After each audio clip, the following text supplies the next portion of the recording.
So today we're going to be replacing an accelerator pedal position sensor on this 2006 Chevrolet Silverado 2500 HD. Our first step is going to be to unlock the retaining clip here. You can use a flathead screwdriver for that, and you want to be very gentle because this will break easily. And once you've broken this free, the retaining clip will come out. You can then apply pressure to the lock.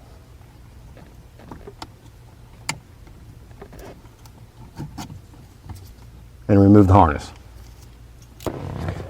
Now we only have two bolts holding this sensor on. We have one at the bottom here and one right up here at the top.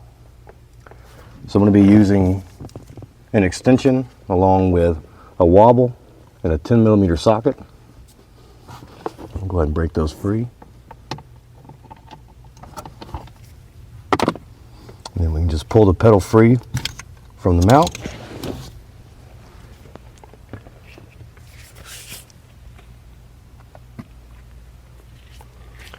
And our installation is going to be the exact reversal of what we just did. So we'll get it lined up.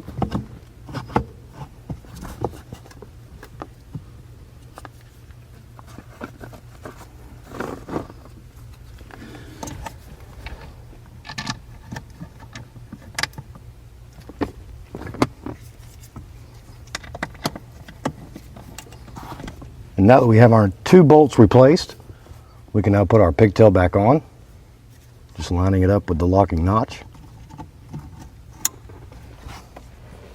And make sure you do replace your lock as well for that retaining clip. Alright, so now we have completed the installation of the new accelerator pedal position sensor on this 2006 Chevy Silverado.